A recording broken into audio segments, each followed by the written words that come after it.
Cero, con Carlos Alsina. La mañana más plural de la radio.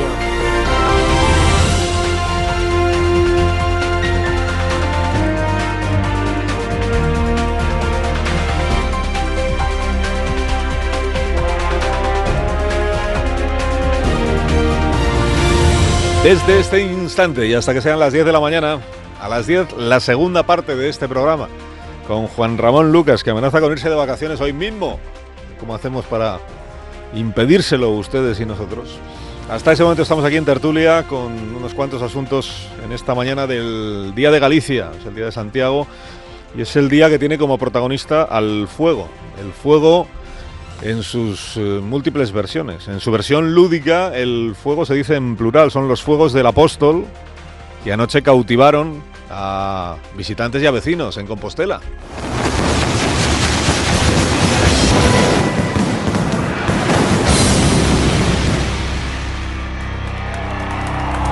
Este espectáculo que cada año impresiona ahí en el Obradoiro. Este es el fuego en su versión lúdica. Luego tenemos el fuego en su versión destructiva. Este lo sufrieron 52 personas ayer en un catamarán que ardió en la ría de Arousa, el incendio del barco turístico que obligó a los pasajeros a lanzarse al agua. Estábamos en el barco y justo al lado nuestra, abajo, explotó una cosa y salió solo una llamina de nada.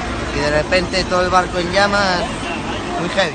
Y el fuego en su versión arrolladora lo siguen padeciendo en esta mañana en Grecia, el país que llora la muerte de casi 100 personas atrapadas en sus coches y en sus viviendas. Hoy Grecia está de luto y en memoria de aquellos que hemos perdido declaramos un periodo de luto nacional de 3 días. Pero no debemos dejar que el duelo nos abrume, porque estas son horas de batalla, de unidad, de coraje y sobre todo de solidaridad. Para el día que tenemos por delante, 2 citas políticas con altas expectativas y ya veremos con qué resultados. En el Congreso, el director del CNI contando a puerta cerrada lo que él entienda que debe o puede contar sobre su enemigo Villarejo y las grabaciones a Corina. Y en la sede del PP, Pablo Casado, que dijo aquí el lunes que no tiene intención de vender la sede de Génova 13, salvo que las cuentas del partido sean tan malas que inviten a soltar ladrillo. Pablo Casado mano a mano hoy con Soraya Sáenz de Santamaría. Tiene que empezar a revelar la señora Santamaría qué planes tiene para quienes la han acompañado hasta aquí y también para ella misma a partir de este momento. Si va a seguir o no en la primera línea de la actividad política. A las 9 escuchamos a Vicente Vallés con Ignacio Rodríguez Burgos, la actualidad económica. Ignacio, buenos días. Buenos días, Carlos. Buenos días. Y en la tertulia esta mañana está Pilar Gómez. Buenos días, Pilar. Hola, buenos días. Anabel Díez. Buenos días, Anabel. Hola, buenos días. Paco Reyero. Buenos días, Paco. ¿Qué tal, Carlos? Y Rubén Amón. Buenos días, Amón. ¿Qué tal? Así suena, gracias. La mañana de la radio. La radio de Onda Cero.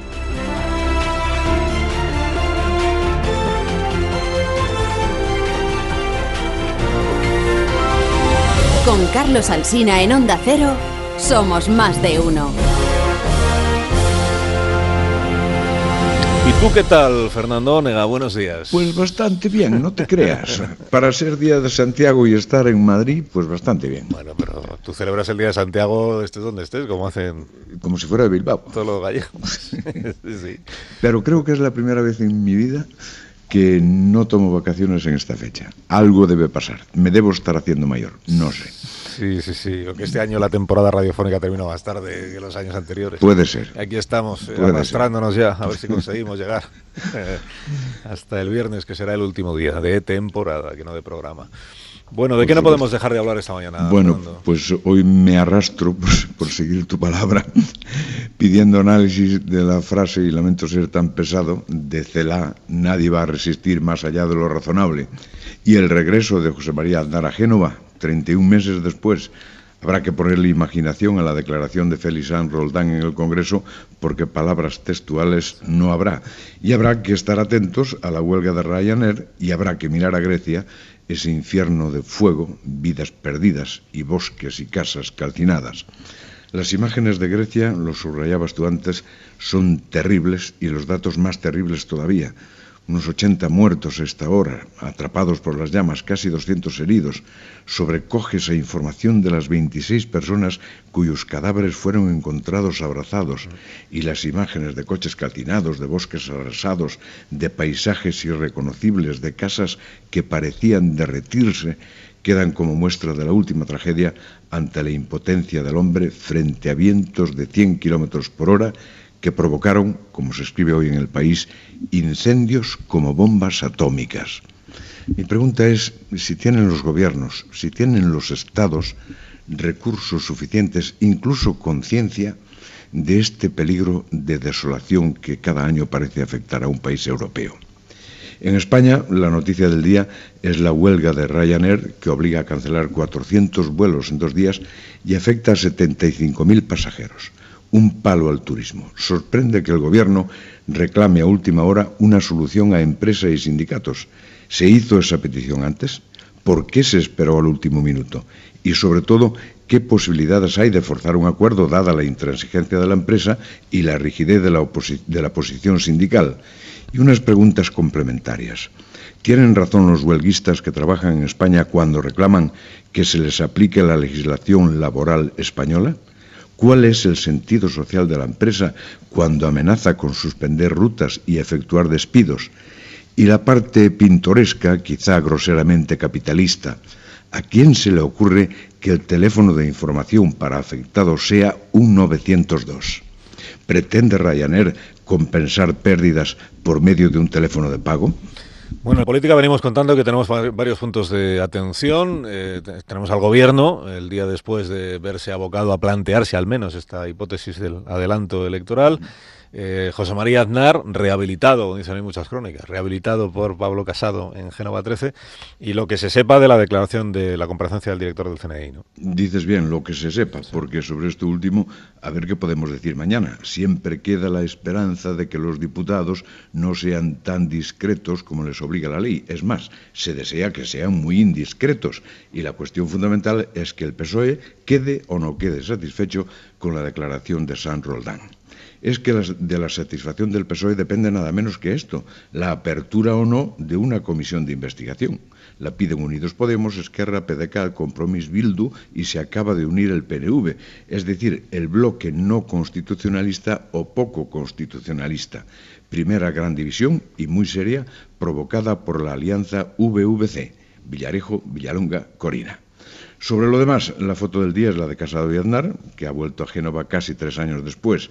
2 horas y media de charla amigable, el expresidente satisfecho, y las frases tienen esta cadencia. El PP ha vuelto, ahora Aznar ha vuelto, y la pregunta derivada, si ha vuelto también el aznarismo. Del Gobierno, la frase que pide interpretación es la de Celaá. Nadie va a resistir más allá de lo razonable. ¿Cuántas veces le hemos escuchado? Se impresionó la señora ministra portavoz por el clima que había ayer de asedio al gabinete. Se debe entender como una corrección de sus palabras lo que dijo después la Moncloa sobre la voluntad de agotar la legislatura. ¿Y qué valor dan nuestros analistas a la otra corrección, la del Gobierno catalán, cuando dice que no romperán mientras haya diálogo? En definitiva, ¿el Gobierno ha superado la sensación de derrota que había ayer a esta hora o seguimos en la inestabilidad? Mañana el señor Sánchez cogerá un poco de aire con la visita de Macron, que tampoco vive su mejor momento. Viene a hablar de inmigración después de que Bruselas ofrezca 6.000 euros por cada acogido que no sé si es una solución groseramente mercantil. Y fíjense qué dato, desde el 15 de julio, hace 10 días, llegaron a las costas españolas casi 17.000 inmigrantes. Y hoy además interesa la opinión de la tertulia sobre la sentencia del Tribunal Superior de Cataluña que obliga al Ayuntamiento de Sant Cugat a retirar una estelada de un espacio público. ¿Qué valor dan a los presos de ETA que dicen estar dispuestos a un reconocimiento sincero y absoluto del daño causado? Y si es un acierto, permitir que cada autonomía pueda decidir y escoger las horas lectivas. Y un último toque sobre el avión del presidente. Hoy se sabe que el aeropuerto de Castellón abrió pista y terminal para acogerlo. Es noticia que Margarita Robles dijo que Sánchez es muy mirado con el dinero público. Y no es mal colofón, querido Alsina, lo que dice el portugués Rodrigo Leao. La música es un refugio para escapar de la realidad. Y no digo más. Estás sugiriéndome que pongamos discos ya el resto de la mañana. De The Killers podríamos ponernos unos discos. Yo creo que sería muy adecuado, sí. Pues es una buena idea para el viernes, os advierte. El viernes es musical, último programa de la temporada, un especial de Killers. para que los oyentes puedan tener todos los datos necesarios para valorar lo del avión. No estaba yo pensando precisamente en la radio. Ahora te capto. Fernando, que tengas un buen día. Hasta mañana, si Cuídate, Dios quiere. hasta Buenos mañana. días. Adiós. Adiós. Más de uno en Onda Cero. La radio de mañana.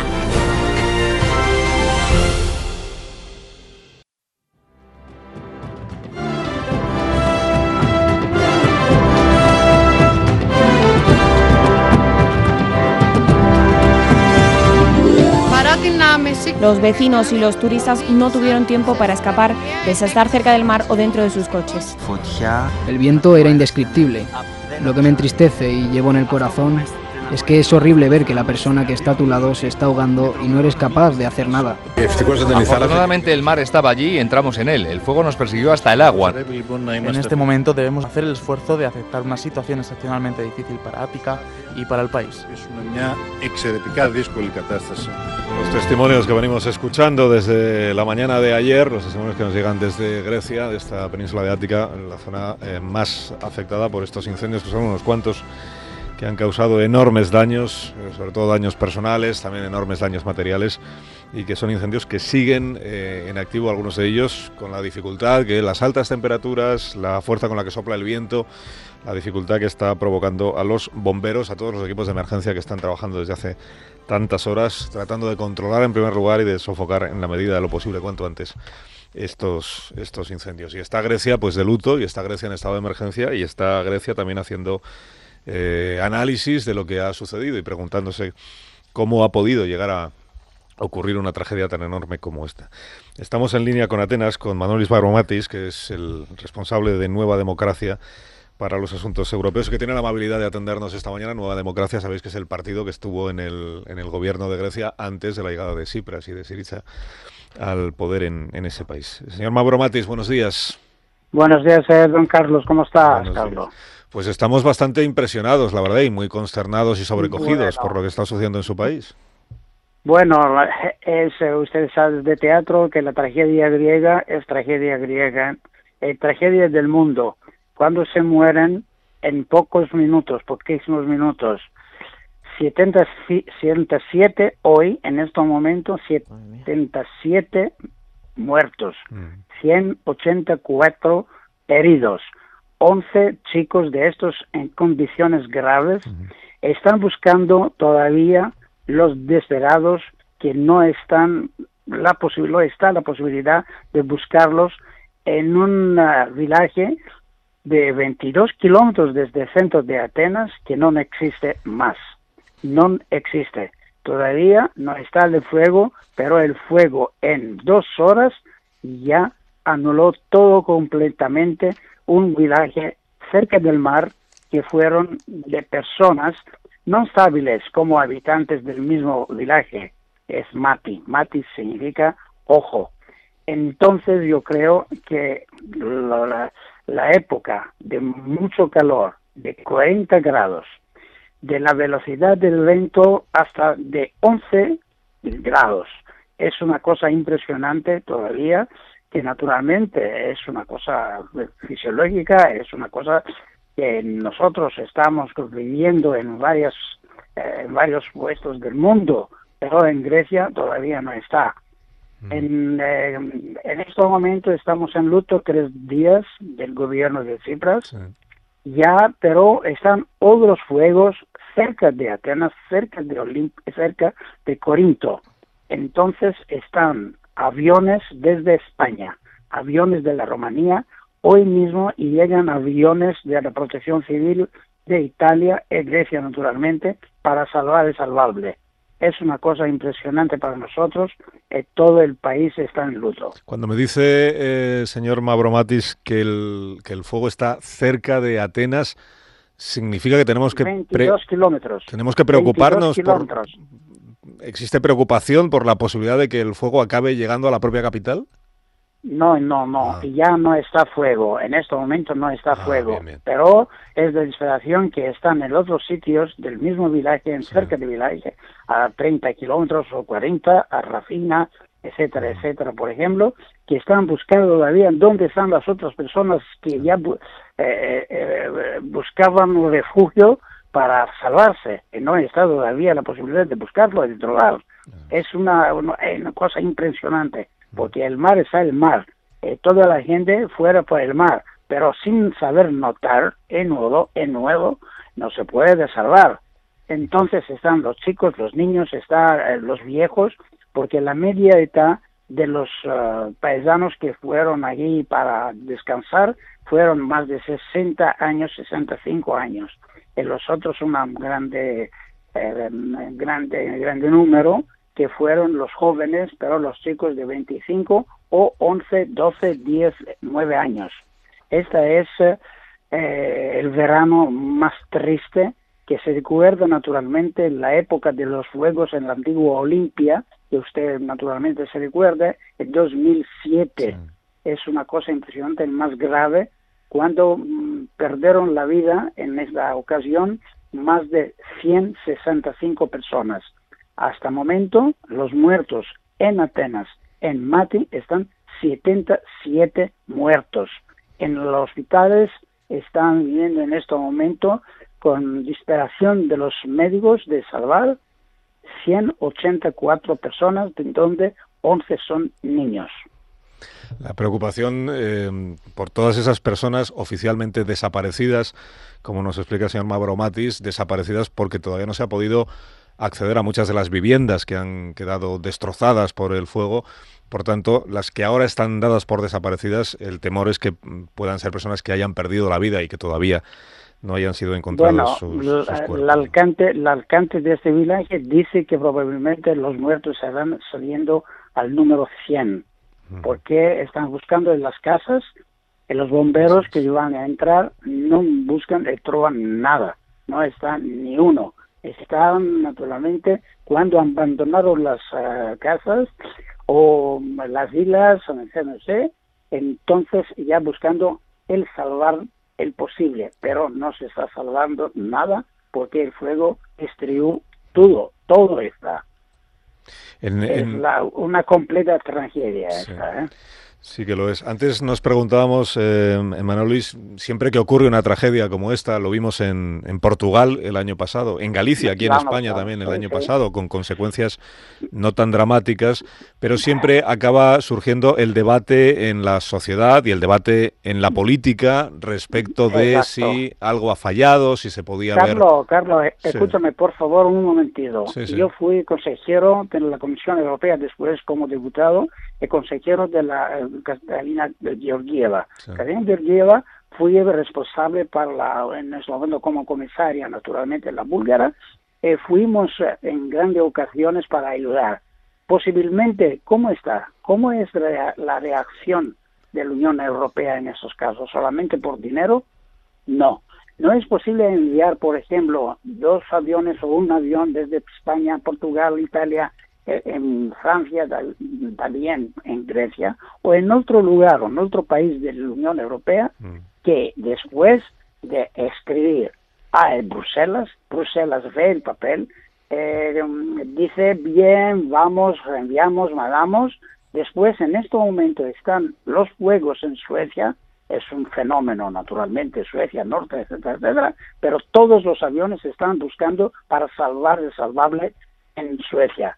Entonces, cuando Grecia y Atenas se llamó a Bruselas al comisario Stylianides, que está en este momento en Atenas, para decir qué posibilidad tiene la Unión Europea para ayudar económicamente a Atenas y Grecia, dicen que todos los aviones no son disponibles, solamente de Italia que se envía hoy, España por primera ayer, 2, pero cuando llegaron los aviones, el fuego no fue, ya está todo plano en negro, solamente negro, no está verde, está la verdad.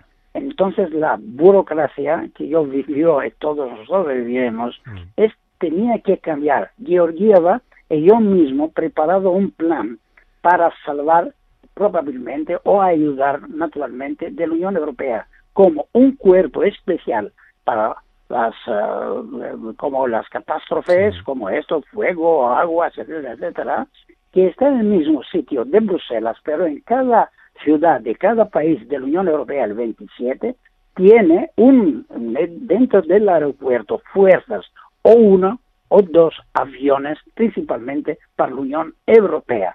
Y por el casos especiales, que no son en este momento 10 aviones o helicópteros para salvar nada, no puede salvar nada. Entonces es principalmente la velocidad de la acción de la Unión Europea, principalmente es la cosa más importante para mí.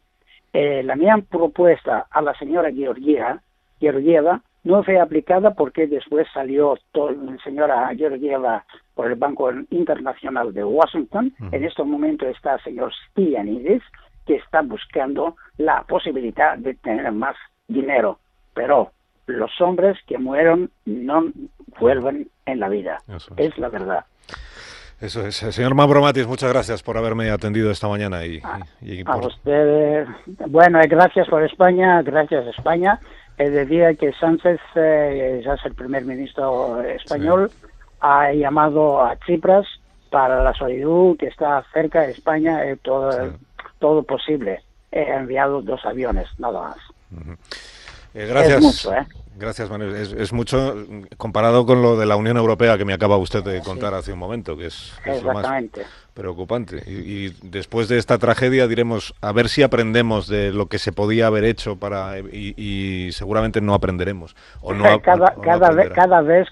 después de una tragedia sigue, bueno, esperando. Vivimos. Manolis, gracias, un abrazo y sentimos mucho gracias lo que está ocurriendo. Gracias, Carlos. Buenos días. Fuerte abrazo.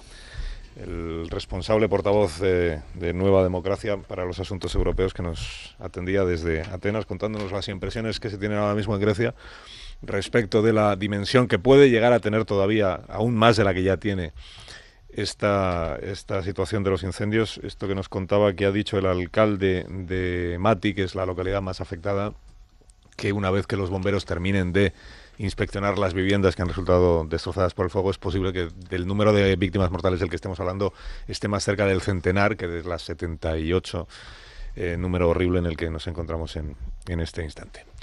Bueno, salvo que queráis hacer alguna consideración sobre lo que está ocurriendo en Grecia y esto que nos contaba hace un momento el señor Mavromatis, os pregunto por cuestiones nuestras de aquí de casa, que sé que tenéis una gran expectativa abierta respecto de la comparecencia de San Roldán en el Congreso de los Diputados de la jornada de hoy. A ver, personas con experiencia parlamentaria en esta mesa, pues sobre todo está Anabel Díez, Pilar Gómez, en el caso de Rubén Amón, pues no computa. Que abra Anabel. Que habla Anabel, sí, yo estoy de acuerdo, vamos.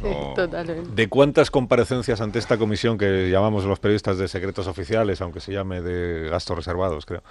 ¿De cuántas comparecencias secretas de estas tienes memoria en las que luego realmente se haya sabido todo lo que se ha dicho allí pocas, dentro? Muy pocas, ¿no? Muy pocas, no. La verdad que se gasta siempre la broma, se dice, abuela pluma, esto de... Sí. Pues si luego los diputados lo cuentan todo, no, ya nos hubiera gustado tantas veces, hemos estado ahí horas. No, parece como los temas que se han tratado normalmente tenían que ver siempre con el terrorismo. Pues les entraba una... Bueno, pues está bien, me quito la gorra de periodista un momento y digo, pues yo ya lo entiendo, les entra un sentido de Estado a todos ellos, una preocupación por las cosas que han escuchado, que normalmente son bastante discretos. O sea, que lo primero es hacer el mito de que los diputados lo cuentan todo. No lo cuentan todo, aunque nos moleste a los periodistas que no lo cuenten. Y luego hay otra... Por mi experiencia, por lo que hemos ido sabiendo después, en otras comparecencias del señor Sant Roldán ajenas al mundo del terrorismo, sobre todo las últimas que eran sobre el terrorismo yihadista, que insisto, lo que les contaba se mantenía bastante en secreto, en relación con el rey, que ya tuvo otra comparecencia, pues yo tengo la impresión, y alguna información, de que la verdad que les contó muy poco a los portavoces, no sé si porque no se fiaba o por qué. El caso es que dio poca información y por tanto no salió nada en claro. Hoy no sé si contará mucho o los diputados, sobre todo los portavoces que no son ni del PP, ni del PSOE, ni de Ciudadanos, saldrán diciendo, pues como van a entrar No, queremos una comisión de investigación. Nos cuente lo que nos cuente. Es verdad que el señor Sanz Roldán pidió comparecer, el gobierno pidió que compareciera y a él le pareció bien, después de que en las grabaciones la empresaria alemana Corinna Larsson había contado, entre otras cosas, pues no solamente que ella hacía de testaferro del rey Juan Carlos, sino que el general Sanz Roldán la había amenazado, que había amenazas de muerte. Bueno, yo creo un poco exagerado esto, ¿no? Pero que había amenazado a ella y a sus hijos. Pero es verdad que el general Sanz Roldán, esto lo tenemos bastante documentado, tenemos alguna información los periodistas al respecto, y además pues en los libros de esta compañera nuestra, de Ana Romero, lo cuenta con todo lujo de detalles, y es una información, absolutamente cabal y certera.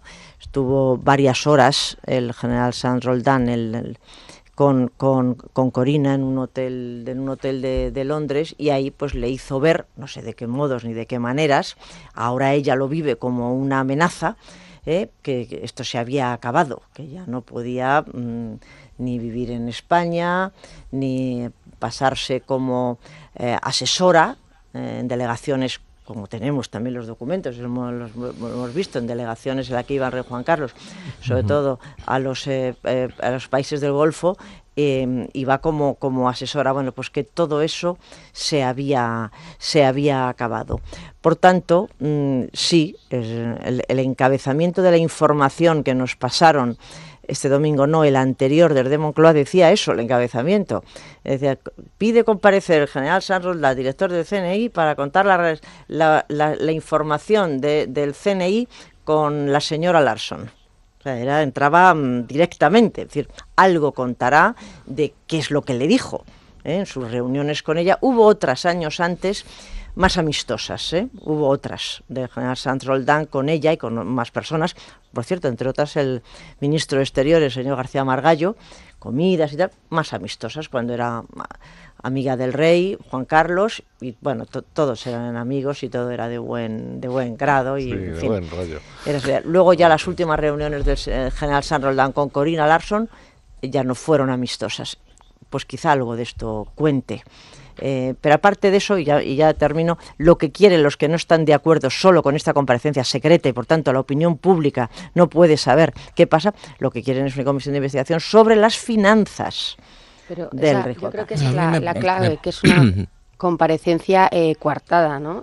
Yo creo que el PSOE necesita frenar el deseo de sus socios de ir socavando poco a poco a Felipe VI, que no solo al rey emérito, y lo que hace el PSOE es decir, bueno, y por eso Margarita Robles rápidamente habla con el responsable del CNI y dicen, bueno, pues vamos a hacer una comparecencia. El PSOE dirá que las explicaciones han sido suficientes e intentará aguantar esa comisión de investigación, que no sé cuánto va a poderla aguantar una vez que se ha sumado el PNV. A lo mejor el PSOE finalmente sí que tiene que aceptar que haya esa comisión, que ahí sí que nos enteraríamos de las cosas, que esa comisión no es secreta, porque yo no creo que hoy el señor Sanz Roldán, bueno, pues a lo mejor cuenta una parte más de esta conversación de él con Corinna en el apartamento de Londres, pero nadie va a salir satisfecho de ahí, salvo el PSOE, que ya entra satisfecho. El PSOE va a entrar como sale. Entonces yo creo que, y Podemos no va a entrar y salir, va a decir, bueno, si nos ha contado todo el señor Sanz Roldán, no, Podemos va a seguir diciendo que no sirve para nada. Entonces, bueno, pues vale para ganar tiempo, y a partir de aquí a ver cuánto aguanta el PSOE. Bueno, a mí me parece que Isabel Celaá, la muy popular en estos días Isabel Celaá, hace un par de semanas dijo que eran grabaciones antiguas y que afortunadamente no afectaban a Felipe VI. Es marcar posición. Me parece que hace un ejercicio de amateurismo Celaá en las distintas comparecencias que está procurando, y que el momento en el que se vive en el gobierno también en parte está provocado por esa reacción aparentemente solemne de la portavoz y ministra de Educación, pero que sin embargo esconde un pozo de tensión interna, ¿no? Pero lo más importante, o lo que a mí me parece más relevante, es con cuántos secretos oficiales puede vivir un país, qué esconden los secretos oficiales, qué es lo que se supone que garantizan, en tanto que es una arma para un sostén para la convivencia, y cuánto de esa parte que desconocemos según parece por nuestro propio bien,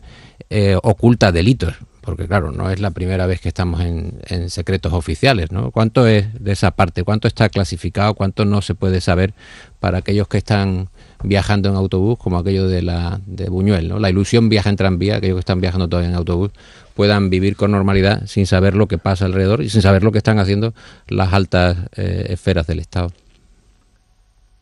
Amón, ¿tienes alguna expectativa? Bueno, la verdad es que no, porque yo creo que San Roldán no puede contar todo lo que sabe. Y aunque Anabel diga que los testigos de su declaración no van a contar nada, no, van a contar poco. Yo las experiencias pasadas. La cuestión es cómo se va a utilizar esa información y con qué ambiciones. Que comparto la posición de Pilar respecto a que la operación va mucho más allá del deseo de transparencia, ¿no? A todos nos podría enternecer esta versión según la cual queremos que se encienda la luz y que se enciendan también los taquígrafos, ¿se dice? Sí, no se encienden, pero sí, se dice taquígrafos. En un ejercicio que haya luz y taquígrafos. De pureza, pero el plan es mucho más perverso, porque hay un punto débil, que es la monarquía, y el punto débil consiste en el acecho de los partidos soberanistas a ese punto débil y a la complicidad que implica la posición de Podemos, ¿no? De Unidos Podemos. En el sabotaje, no a Juan Carlos I, no a Corina, sino a Felipe VI. Y yo creo que esa es la operación de fondo a la que tiene que poner remedio la responsabilidad de Estado del Partido Socialista.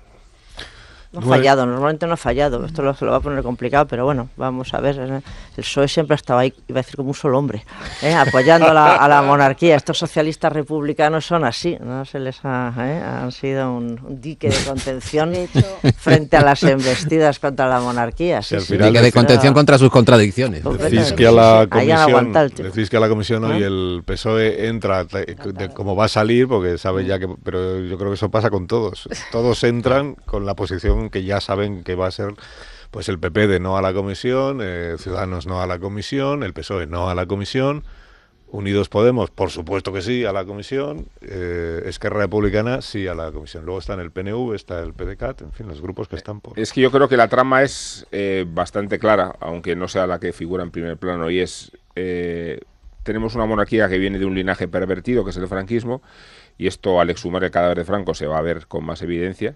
¿De dónde viene nuestra monarquía? Si se exhuma, del pecado original de la designación franquista.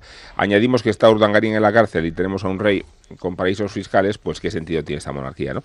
Y uno puede plantearse conceptualmente si tiene o no sentido la monarquía, pero la otra cuestión es que se haga precisamente viendo vulnerable el punto de apoyo de la unidad constitucional, ¿no? Que es la unidad territorial, que sería la figura del rey como garante de esa unidad territorial. Ahí está el punto débil y ahí está la verdadera ferocidad del movimiento que se está operando. 9:04, 1 hora menos en las Islas Canarias. Enseguida os pregunto por elecciones sí, elecciones no. ¿Cómo está ese asunto? Pero antes escuchamos el comentario de Vicente Vallés. Buenos días, Vicente. Hola, Carlos, buenos días. Dice la ministra portavoz Isabel Celaá que sería absurdo resistir en el poder más allá de lo razonable, aunque luego la han desmentido desde Moncloa. Es competencia del presidente establecer el baremo de lo que le resulta razonable resistir. En realidad, lo que hace el gobierno no es anunciar elecciones, sino amenazar con convocarlas para esos partidos que ahora prefieren que no las haya. Rajoy ya se doctoró en el arte de estar en el gobierno sin apenas gobernar porque no podía aprobar leyes en un parlamento que le era hostil. Con mucha dificultad consiguió sacar adelante los presupuestos de 2018 apenas días antes de ser expulsado de Moncloa por una moción de censura. Y algunos de los que le expulsaron, los diputados del PNV, eran los mismos que le habían aprobado las cuentas. Ahora Pedro Sánchez ve que algunos de los que le ayudaron a conseguir el poder, el PDeCAT de Puigdemont por ejemplo, ya están pensando en hacerle la vida más difícil, porque los independentistas siempre han sido así y no engañan a nadie. Quien se lleva a engaño es porque quiere. Más de uno en Onda Cero. 9:08 de la mañana de un miércoles 25. Este es el último miércoles del mes de julio, lo sabéis, ¿no? Estáis al tanto de que la temporada radiofónica se va terminando también, pero que el programa va a seguir habiendo todo el mes de agosto. Que aquí estarán los responsables de mantener el la tienda abierta. Estará Spiroz a partir del próximo lunes. Estará Begoña Gómez de la Fuente. Me dicen que a partir de mañana mismo, porque creo que Juan Ramón Lucas tiene intención de abandonar ya hoy las instalaciones de nuestra cadena. Luego hablamos con él y nos lo explica. Bueno, entonces, ¿hay adelanto electoral o no? Estamos en tertulia, se lo recuerdo a los oyentes, con Pilar Gómez, con Anabel Díez, con Paco Reyero y con Rubén Amón. Y ha sido muy comentada ya a lo largo de la mañana y también en la noche de ayer esta declaración que hizo la señora Celaá, que es la portavoz del Gobierno de España, es ministra de Educación y de Formación Profesional. Y ayer hizo un desayuno informativo en Madrid. Naturalmente se le preguntó, porque era el tema del que estábamos hablando todas las radios ayer por la mañana, si el presidente Sánchez, de repente, escuchando a Puigdemont decir mi apoyo ha subido de precio, ha sido consciente de la situación de precariedad parlamentaria en la que se encuentra. Yo creo que siempre fue consciente el presidente Sánchez, nunca lo ha perdido de vista, y entonces se está planteando que a lo mejor es mejor disolver las Cortes, ir a elecciones a la vuelta del verano, a ver si así pues consigue un grupo parlamentario más nutrido, a ver si así consigue que el PDeCAT pinte menos, a ver si así consigue, digamos, tener las manos más libres para poder hacer lo que él desee. Bueno, la señora Celaá, sobre este asunto, respuesta que dio en el día de ayer. Convocar elecciones es una facultad del presidente del Gobierno, como todos ustedes conocen. Nadie está pensando en adelantar elecciones. Si bien nadie va a resistir más allá de lo razonable, sería absurdo. Nadie está pensando en convocar elecciones. Sánchez pretende agotar la legislatura. Por tanto, llegar hasta el 2020. Hoy dice el diario La Razón que como mucho adelantaría a 2019. Es que yo creo que es si piensa adelantar o no, hombre, pues él ya nos ha dicho que quiere completar la legislatura y creo que esa es la voluntad. Lo que ocurre es que tiene los socios, que tiene que sumar cada día y que tiene al señor Puigdemont dispuesto a elevar el pulso. Y eso lo complica, pero yo octubre lo veo muy precipitado. Es que para que haya unas elecciones en octubre tienes que convocar el 4 de septiembre, según yo he hecho las cuentas. Entonces casi es inviable. No sé, yo creo que por ahí no está el Gobierno. Y hay elecciones andaluzas y no creo en esto de que las quiera hacer coincidir porque no lo veo. No creo que Sánchez vaya a poner en riesgo lo que tanto le ha costado conseguir, que era llegar a la Moncloa, y las elecciones luego no se ganan tan fáciles y las cuentas no dicen que tú vas a sacar un mejor grupo. Acordaros qué pasó en Cataluña, que se hicieron estas elecciones express y al final el resultado no fue el previsto.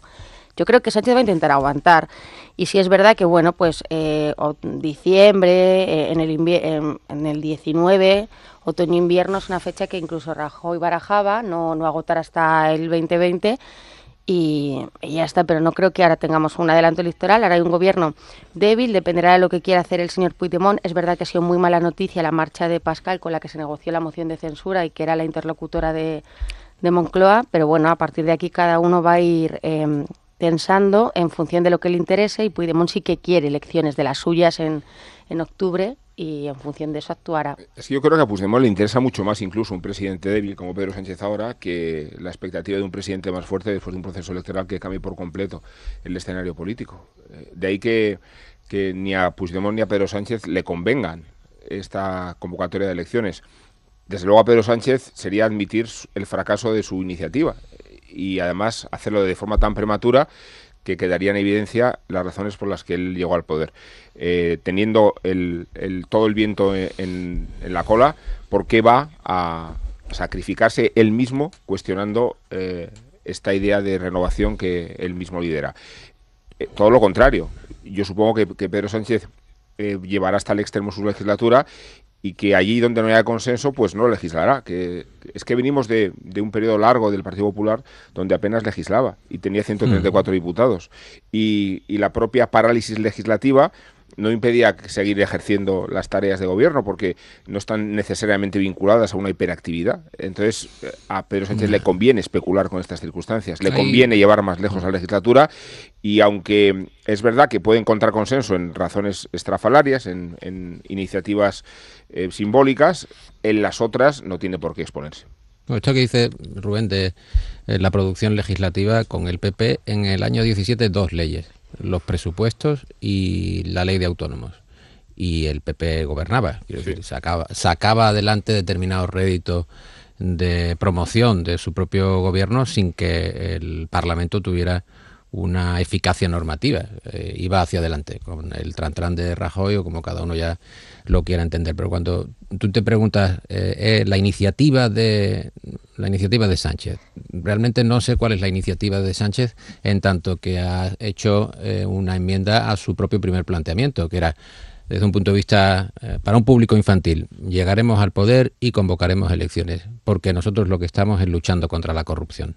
Eso apenas tiene un par de meses de vigencia, y en la primera entrevista que concedió a Televisión Española lo que dijo fue justo lo contrario. Necesito tomar un poco de tiempo, voy a renovar las estructuras del país, voy a airear la casa y entonces trataré de agotar la legislatura. Yo creo que no teniendo presupuestos, creo que el resto de la solución es inútil. Me parece que además vivimos un poco engañados, en tanto que cuando tenemos que aprobar los presupuestos del 18 y estamos justo a mitad del 18, como si los gobernantes también pudieran moldear el tiempo a su antojo.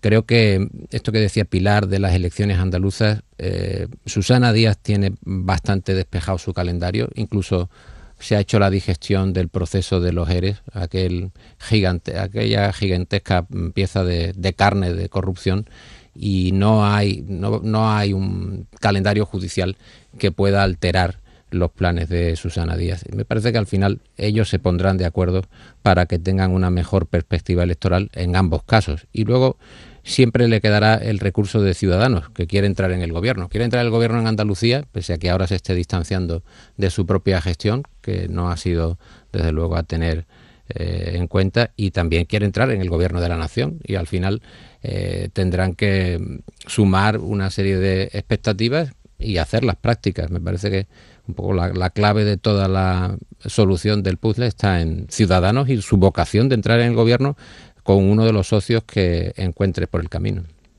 Yo creo que tanto la declaración de ayer de la señora Celaá, pero que fue a preguntas, pero sobre todo la del señor Borrell, que a mí me llamó más la atención. Bueno, quizá porque lo que nos contaban interlocutores de Moncloa ahora, y cuando Pedro Sánchez se desdijo de su planteamiento inicial de la moción de censura, de que convocaría elecciones en un plazo razonable, y de razonable pasó a que durante toda la legislatura. Bueno, yo creo que está todo dentro del mismo guión, que casi está escrito. No está escrito cuándo será, pero sí está escrito que en cualquier momento puede pasar. No creo que sea en octubre, en absoluto, eso no lo creo, pero nada es descartable, porque para Pedro Sánchez todo lo que va a hacer de aquí hasta que convoque elecciones tiene también una lectura electoral, no te lo niegan en su entorno, es su primera carta de presentación o casi su programa electoral, que si no puede hacer, es porque otros se lo impiden. Eso es lo que va a presentar cuando disuelva a las Cortes. Y ayer fue un aviso muy claro, no a Podemos, que están callados, sino a los nacionalistas. Vosotros veréis qué es lo que os interesa. Y Borrell, con muchísima contundencia, les dijo que no pongáis en un platillo la autodeterminación y en el otro la duración de la legislatura, que ese platillo salta por los aires, que en absoluto. Lo que me explicaron fuentes de Moncloa es que no esto de que no está previsto, sí, eso también lo dicen, no está previsto, tal, no, es un aviso, ellos verán, aquí cada uno que se retrate. Era más un aviso que una muestra de debilidad. La debilidad es estructural, claro, con 84 diputados es así, pero yo lo veo, creo, y me parece que se sostiene bien lo que nos contaron, que es un aviso. Ellos verán si quieren que haya elecciones de inmediato.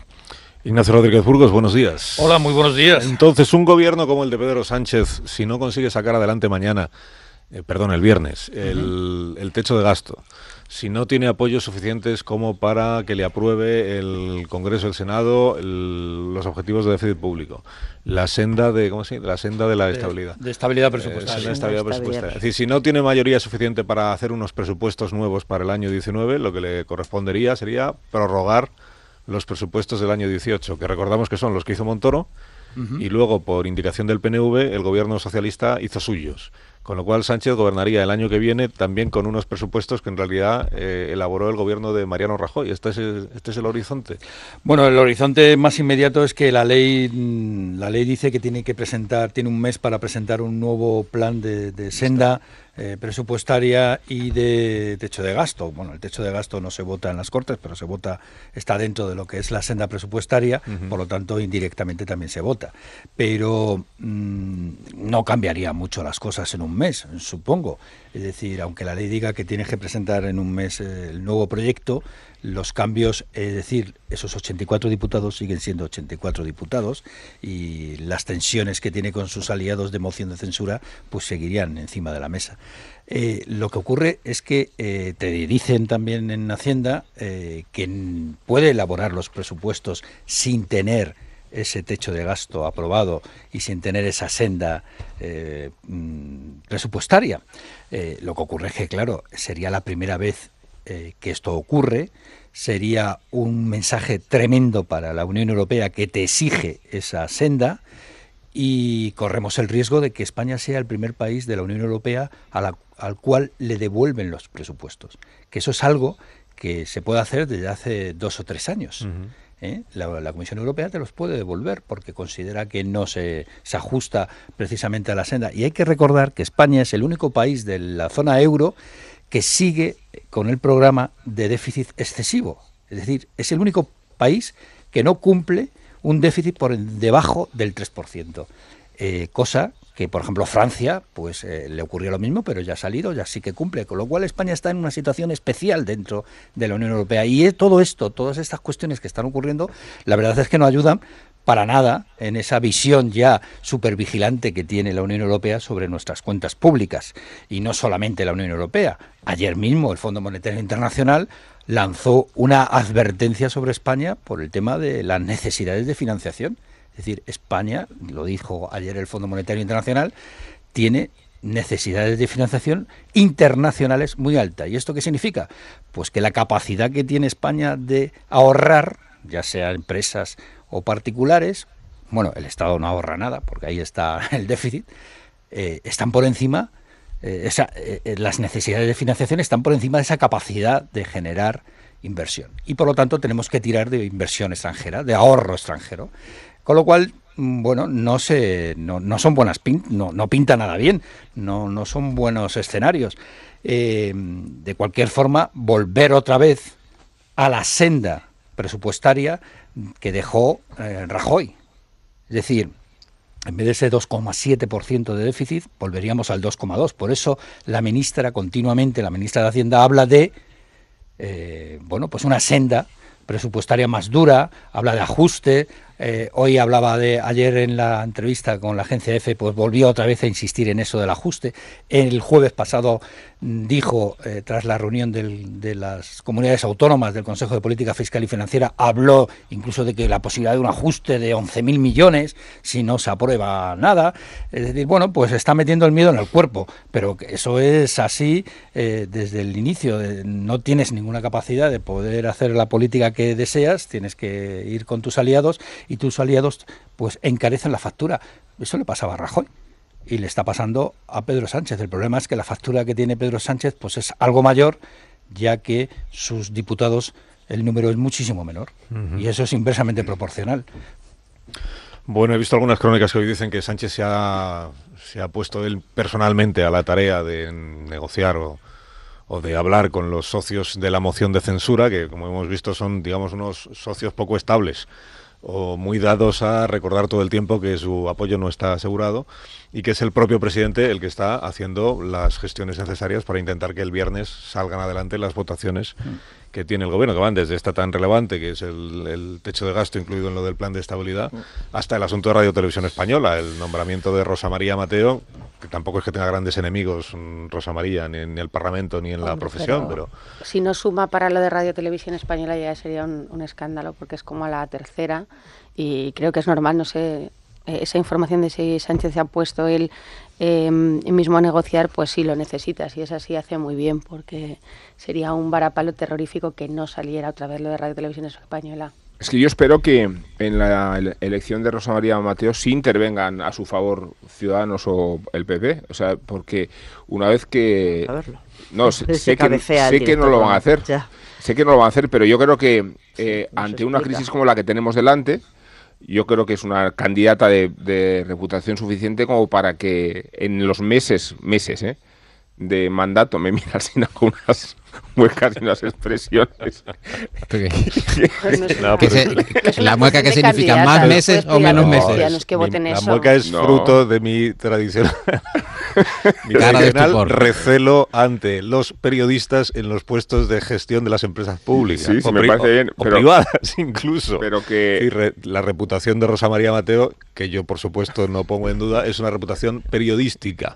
Es decir, a la hora de ejercer su labor como periodista y como conductora de programas de televisión, como gestora de una empresa pública, es inédita, como nos pasaría a cualquiera de nosotros. Sí, mañana nos dicen este es un cargo que dirijamos la Renfe. Cargo que de transición tan breve, que se trata de estar 3 meses o puede que menos, para que por concurso se configure el nuevo Consejo de Televisión Española.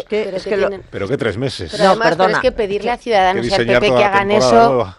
No. Lo único bueno que ha tenido esto, que ha sido una chapuza grandísima y además no esperaban que fuera breve, lo único que ha tenido bueno es que la semana pasada ha sido producto de toda esta chapuza y este forcejeo que ha producido tanta vergüenza y tanto bochorno, es que las mesas, por unanimidad, Congreso y Senado, han aprobado que se ponga en marcha, lo que decía Rubén, la ley que estaba paralizada desde 2017. Porque el último acuerdo entre PP y Ciudadanos para elegir ellos a la mayoría de los expertos que a su vez tienen que elegir a los consejeros por concurso fue el detonante o la excusa del gobierno para presentar este decreto, el decretazo que ha ido como ha ido. Entonces, ahora sí, está ya en marcha, la maquinaria está ya en marcha, los expertos elegidos se presentaron ayer y sí, es muy posible que en 15 semanas esté. Es lo único bueno de este proceso chapucero que ha acelerado que la ley, esta sí, la de verdad, se ponga en marcha y ningún grupo tenga la mayoría. Ha ido cambiando de opinión en los últimos tiempos y ha ido haciendo un zigzag en función de lo que consideraba oportuno en cada momento, y al final lo que ha acabado provocando es que no hay una dirección clara, ni siquiera un atisbo de dirección clara en Radio Televisión Española. Primero con el golpe de mano de aprobar un decreto inmediatamente para hacerse con esa dirección. Al final se llega a la rocambolesca situación de que se nombra a un administrador único que tiene que decidir sobre toda la corporación de medios públicos. Y lo que decía Rubén, espero que el PP o Ciudadanos, tengo la impresión de que PP y Ciudadanos podrían... No tengo la impresión, esperaba. Exactamente, algo parecido a esto, ¿no, Rubén? Lo que quiero decir es que entonces en ese caso habría una luz larga por parte del gobierno, habría un acuerdo que efectivamente dejaría como una situación provisional de interinidad a la administradora única, a Rosa María Mateo. Ese es el objetivo. Y provocaría un acuerdo de pacto que llevaría a consolidar un poco las estructuras que todavía están en Radio Televisión Española, al menos hasta que se alcance ese concurso y esa renovación del Consejo de Administración. Pero para eso, Anabel, tiene que fijar la posición el PSOE, porque el PSOE es el que realmente ha ido cambiando en los últimos meses. Veremos la votación. Hoy hay primera votación que no sale adelante porque hacen falta 2 tercios. El viernes hace falta mayoría absoluta, veremos a qué hora. Y veremos si Rosa María Mateo tiene o no tiene que tomar el poder, el control de la empresa pública. Si no, decaería ya todo y ya seguiría adelante el proceso de la ley y seguirían los actuales, que es lo que deben estar. Si el asunto es que estamos en una época en un periodo del año muy sensible, interesante, delicado, relevante para los medios de comunicación, también para los medios de comunicación públicos, porque ahora en verano es cuando se deciden las cosas para septiembre y para la nueva temporada. Y por tanto, al equipo que dirija Radio Televisión Española, sea el de Rosa María Mateo o sea el que le toque, pues tiene que decidir ahora quién dirige los informativos de Televisión Española, quién edita los telediarios a partir de septiembre, quién hace los programas en Radio Nacional de España. Todas esas son decisiones muy relevantes desde el punto de vista de la línea editorial que quieras que tenga pero los absolutamente medios. Provisional. Sí, provisional, pero que por eso precisamente. 2 meses. Se ven en septiembre cuando lleguen esto que estás diciendo, que a lo mejor lo hacen incluso en agosto.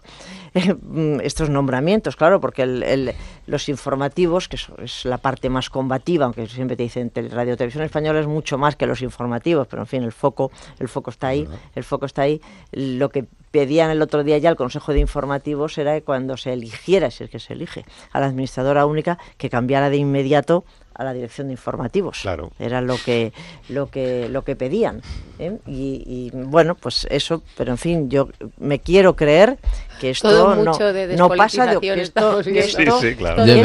que esto no pasa de octubre, y ahí ya sí, si se hace lo que dice la ley, ahí ya hay despolitización. Sí. Va a ser una decisión provisional pero fulminante. Va a completar las dos máximas. Y me decís que vayamos un instante al aeropuerto de Barajas, aeropuerto Adolfo Suárez en Madrid, porque sabéis que está desde la medianoche ha entrado en vigor, ha empezado la huelga de tripulantes de cabina de Ryanair, que es uno de los conflictos laborales que venimos arrastrando desde las últimas semanas. Ayer hubo una larga reunión entre la dirección y los sindicatos, no hubo acuerdo, la huelga por tanto sigue convocada y a lo largo de la mañana vamos a ir viendo qué primeros efectos tiene entre los usuarios, los viajeros, los clientes de Ryanair, que son los directamente damnificados. David Robles en el aeropuerto, buenos días. ¿Qué tal, Carlos? Buenos días. Pues hasta ahora en el mostrador de reclamaciones de Ryanair de esta Terminal 1 de Barajas ya están acumuladas medio centenar de pasajeros afectados por esta huelga de tripulantes de cabina que comenzaba, como decías, esta madrugada. Un vuelo a Pisa y otro a Ámsterdam son los primeros que han dejado pasajeros en tierra. Ningunos de ellos, nos confesaban, la compañía les había avisado de la cancelación del vuelo y de sus derechos de asistencia. Llegar aquí tampoco nos han dado mucha información. A mí me han dicho que vaya directamente a Iberia o a otro lado para buscar otro vuelo, pero he llegado ahí y me han dicho que ya no tenían vuelos. Entonces vuelvo otra vez para que me informen, porque tampoco me han informado sobre las reclamaciones. Según información que nos facilitan los sindicatos de tripulantes de cabina, la Inspección de Trabajo se ha presentado en el aeropuerto de Lanzarote. Recordemos que la compañía Ryanair ha cancelado entre hoy y mañana unos 400 vuelos tras no conseguir ayer llegar a un acuerdo con los sindicatos. En un comunicado decía anoche que los 50.000 pasajeros afectados hoy estaban ya recolocados o se les había dado vuelo alternativo, pero al menos aquí en Barajas, Carlos, eso no se está cumpliendo. Por lo demás, en el resto de mostradores de facturación, normalidad, el 75% de los vuelos nacionales y el 100% de las islas, hay que recordar, están bajo servicios mínimos. Gracias, David. Iremos contando esta mañana lo que vaya sucediendo, las reclamaciones que van presentando los usuarios de Ryanair, posibilidades, Ignacio, de que de aquí a las próximas horas se levante la huelga, se desconvoque la huelga, porque acabe habiendo un acuerdo entre la dirección y los sindicatos. Después de lo de ayer, digamos que tenemos menos esperanzas de que eso pueda llegar a producirse hoy, ¿no? Complicado, porque la reunión de ayer fue convocada por la Dirección General de Trabajo, que intentó durante más de 11 horas que se llegara a un acuerdo. Hubo una propuesta encima de la mesa que era de manera gradual y de manera progresiva que la compañía Ryanair fuera aceptando la legislación laboral española, es decir, aceptar la legislación laboral española a plazos. Esto es de lo que se estaba hablando. Estuvieron llamando y hablando por teléfono durante más de una hora con la sede de Dublín, de Irlanda, y al final no hubo acuerdo. Incluso las partes incluso se separaron peor, incluso más enfrentadas que cuando se sentaron, porque mientras estaban negociando, los sindicatos denunciaron que la compañía Ryanair estaba enviando misivas a los trabajadores, correos electrónicos, misiles, ¿no?, para que se presentaran a trabajar, lo cual los sindicatos acusaron de coacción y de ir en contra del derecho de huelga, con lo cual las partes están muy enfrentadas, muy separadas, y no sé cómo va a terminar este conflicto, al igual que no sabemos si va a haber otros por el lado de los pilotos. Así que este verano en el tema del transporte va a ser un poco complicado, porque no solamente tenemos lo de Ryanair, hay problemas también y huelgas en el taxi en Barcelona, el viernes puede haber paros, si no se remedia, paros en Renfe, con lo cual un verano caliente. Está animado el día en el ámbito laboral y económico y financiero y político. Sí, está todo. ¿Quién diría que estamos a 25 de julio? No dejan de pasar cosas. Vamos a seguir contándoselas. Y enseguida continuamos con el análisis de algunos asuntos que todavía no he planteado a mis contertulios. No les he preguntado por Sáenz de Santamaría, protagonista también de la actualidad de este día que tenemos por delante. Y aunque hemos hablado del señor Puigdemont, voy a hacerme eco de esta información que me chiva Ignacio Zembrero, que dice que hay un periódico belga que ya cuenta cuál es el plan de Puigdemont para su regreso a Waterloo este próximo sábado. El sábado vuelve Waterloo a... Puigdemont a Waterloo, vuelve a Bruselas y va a haber, como ya imagináis, pues ceremonial, liturgia, comitiva. Estará el señor Torra con algunos consejeros del gobierno autonómico de Cataluña, con los líderes de Junts per Catalunya y del PDeCAT, que todos son el mismo. Puigdemont es el que vuelve, él es el líder de Junts per Catalunya, es el líder del PDeCAT y es el líder de Joaquim Torra. Va a ser recibido en la mansión, seguramente nos estará Comín ahora mismo poniéndosela a punto para que la encuentre hogareña cuando regrese, y después van a dar una conferencia de prensa. Esa es la intención de Puigdemont, ofrecer una conferencia de prensa en Bruselas y manifestarse. No sabéis por qué, no se os ocurre cuál va a ser el motivo de la manifestación convocada por los líderes independentistas en Bruselas el próximo sábado.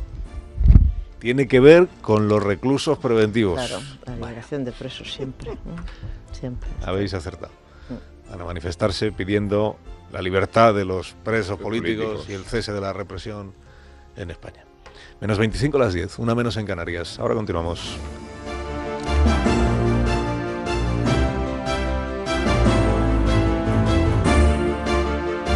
Más de uno. Onda Cero. Carlos Alsina. Más de uno. Vámonos ya, es una manera de hablar, que es, por supuesto, todavía sí. no nos vamos. No. Estamos aquí hasta el viernes todos. Nos queda hasta el 31 de agosto. ¿Hasta el 31 de agosto quién? Todo, el equipo entero en pleno. Creo que no. ¿No? Qué faena. Creo que no es así, pero... Begoña necesitaría un reconocimiento público. Porque no reconocimiento médico. No, público. ¿Cómo mantiene el nivel del programa y lo supera durante los meses más, las semanas más duras las más duras, del año? No te cuento yo. Sí, no te quiero ni contar. Además siempre son las mismas. Sí. ¿Y cómo rastrea temas verdaderamente candentes en agosto? ¿Algún libro que tengas este año en agosto? No, vaya. Pues todo esto a partir del lunes, con Begoña Gómez de la Fuente en la segunda parte del programa y con José Miguel Azpiroz en la primera. Desde las 7.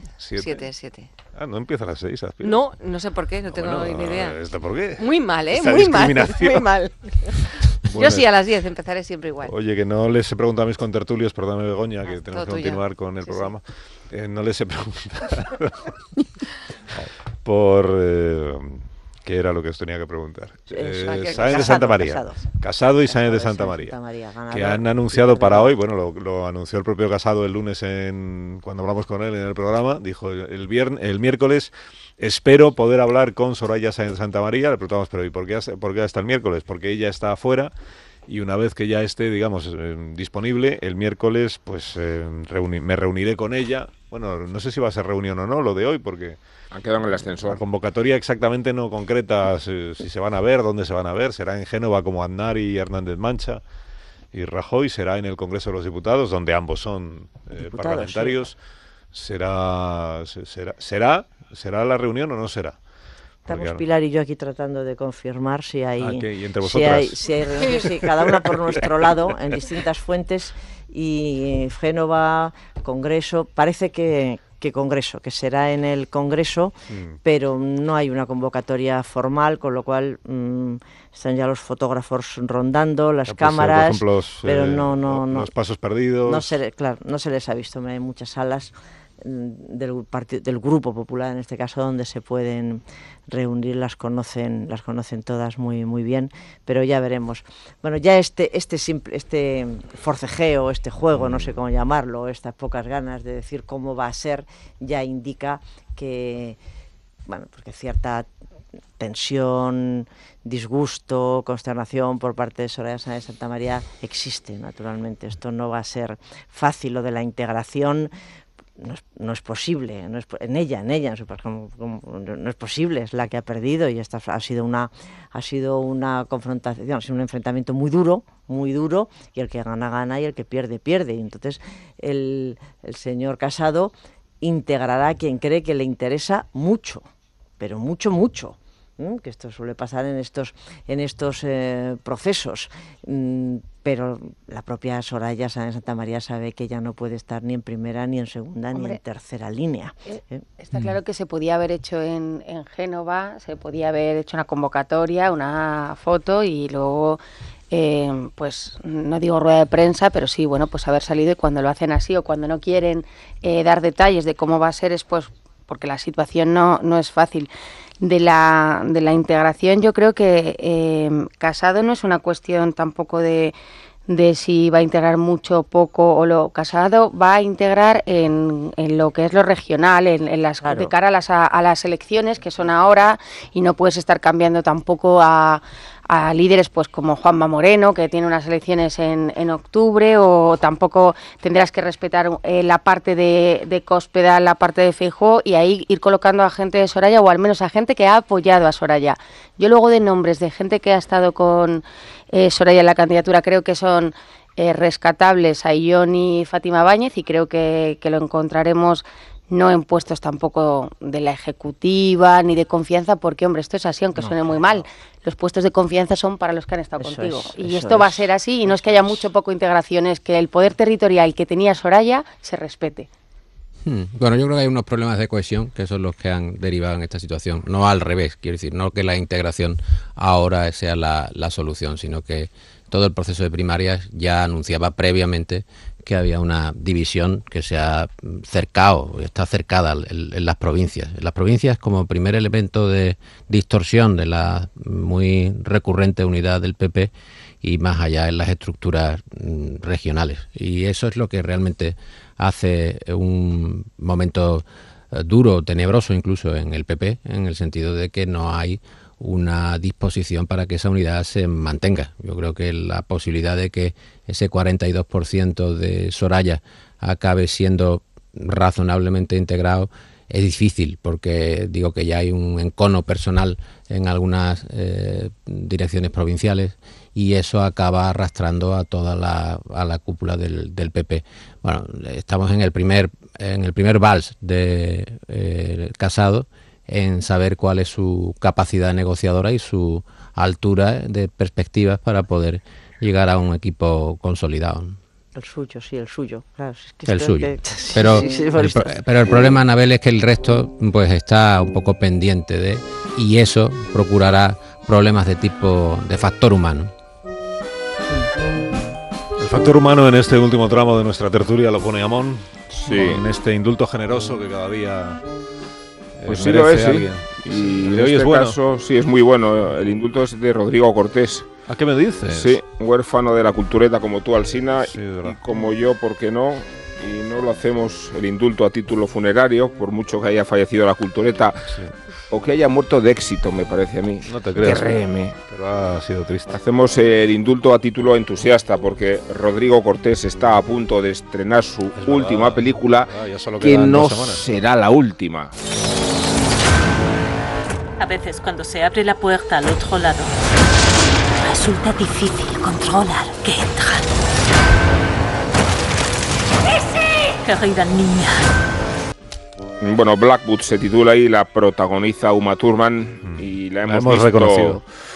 La hemos reconocido a ella en su doblaje. Sí, a su doblaje. Y hemos visto la película sus compañeros de la cultureta. Es un poco nuestra, en cierto modo, Blackwood, sí, aunque sea por lo que vamos a presumir, porque nuestra no puede ser nunca una película de autor. El matiz, la película de autor, la preserva del contexto y de la coyuntura, pues aunque parezca que Blackwood responde a la moda de los crepúsculos y de las adolescentes de ultratumba, es una película que abre la puerta del más allá para comunicar las musas con los artistas que murieron prematuramente y darles la oportunidad de resucitar sobre las alas del diablo. Es una simplificación esta que estoy haciendo de la película y de la maestría de Cortés, entendida la maestría no solo como el virtuosismo de un arte, sino en el sentido afrancesado, la maîtrise.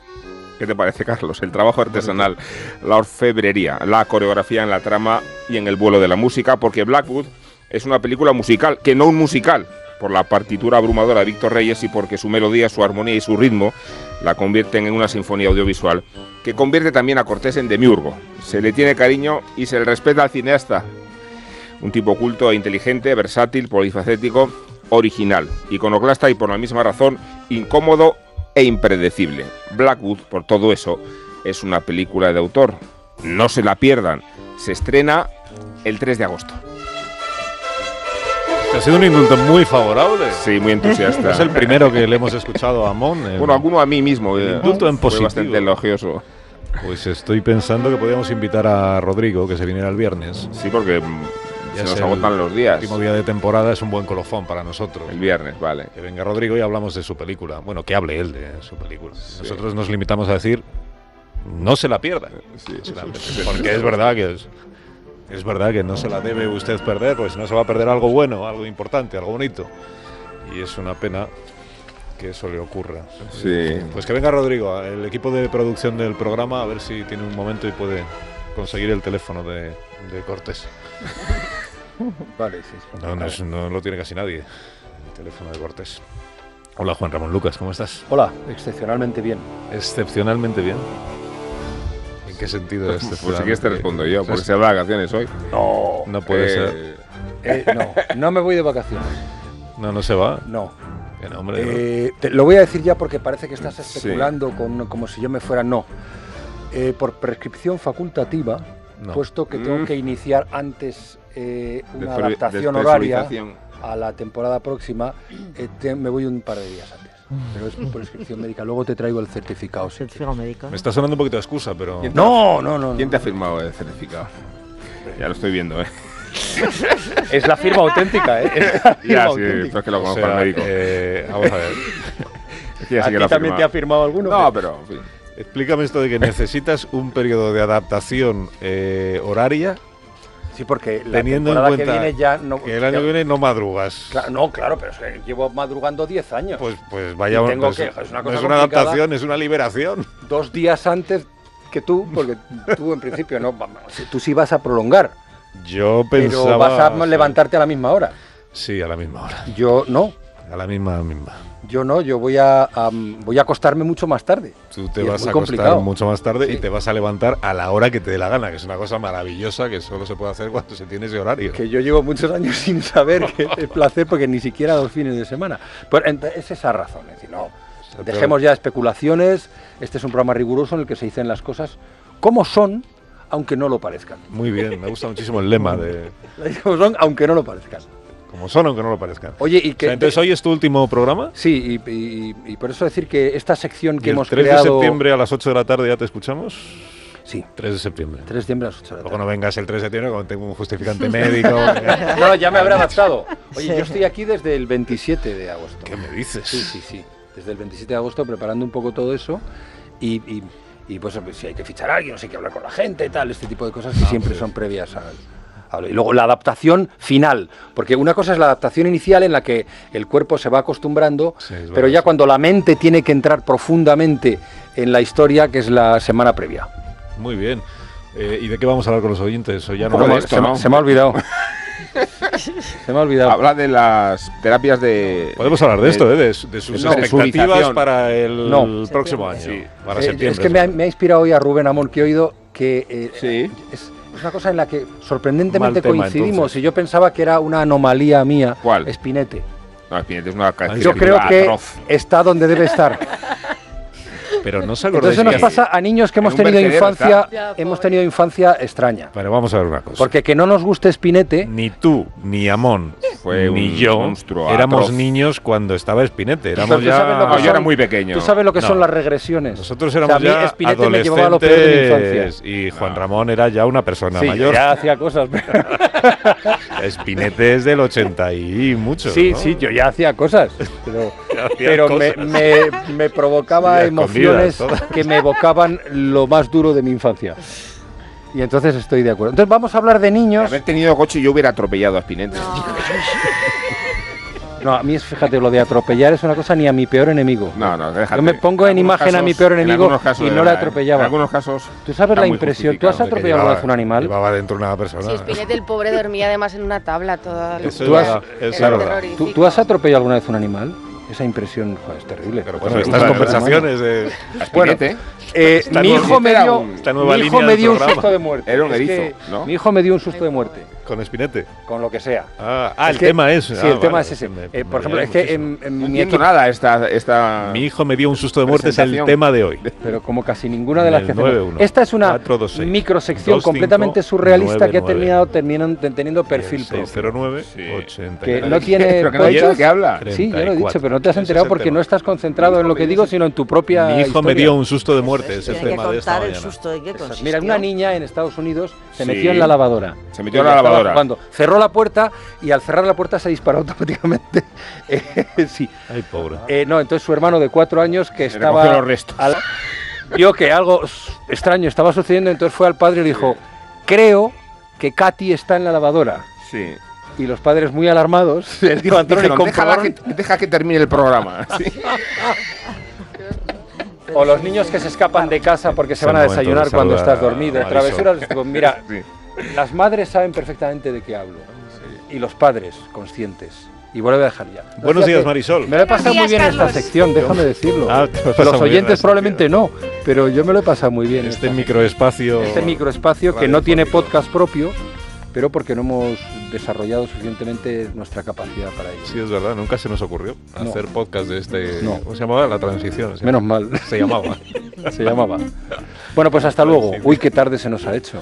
Dice un oyente muy bueno, dice que Spinette iba en pelotas todo el día y para dormir se ponía el pijama. Eso es verdad.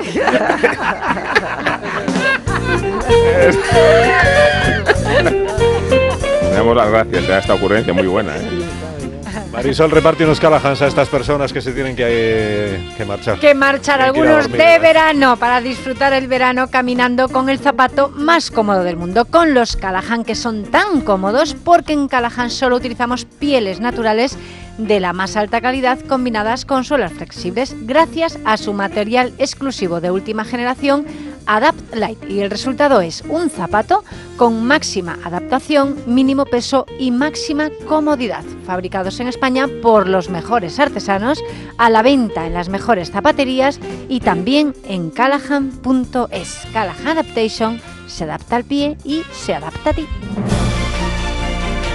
Anabel, que tengas un día muy bonito. Gracias. Hasta la próxima ocasión. Adiós, Pilar Gómez. Adiós. Adiós, Paco Rellero. Adiós, Carlos. Adiós. Fuerte abrazo. Adiós, Rubén Amón. Adiós. Hasta mañana, 3 minutos y nos ponemos en las 10 de la mañana. Serán las 9 en las Islas Canarias. Contamos las noticias y ahora mismo seguimos.